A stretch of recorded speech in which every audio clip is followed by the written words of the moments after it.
I was among those that just returned from a trip to the Middle East, including a stop in Israel, and it's been 17 days now since the October 7th attack, but I will tell you that the video and images continue to come in. The barbaric, brutal, just absolutely brutal attacks were nothing less than despicable. These were heinous and just unbelievable violations of humanity. And so as we think about how to respond, clearly the Israelis can't abide having a terrorist organization living right on their border. Hamas has to be eliminated, and we should aid and support in every way possible the Israelis as they endeavor to do just that.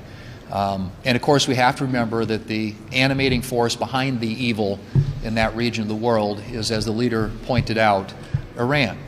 It is Iran that finances more than 90% of the weaponry, training, and everything that Hamas does. They are the force behind their other proxy on the northern border of Israel, the Hezbollah, and of course the Houthis in Yemen, the Shiite militias that are attacking our troops in Syria and Iraq. This is an evil regime whose clear objective is to kill Jews and to wipe Israel off the map.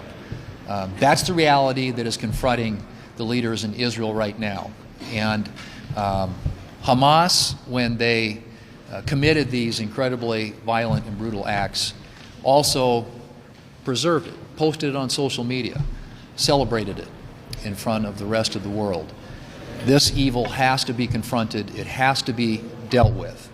And we need to do everything we can to support and defend our friend and our ally, Israel. And I hope that everyone in the neighborhood, countries in that area and beyond, will step up and do what they can to ensure that this kind of evil, this kind of terror, this reign of terror that the Israelis deal with on a daily basis is stopped in its tracks, and that region of the world can actually pursue peace and security for their people. And we ought to be doing everything we can to make that happen. And by the way, I would just simply too, the administration needs to stay focused on getting the hostages out. There are a number of Americans who've been impacted by this, and we met with many families who are family members of hostages that are being held in Gaza today.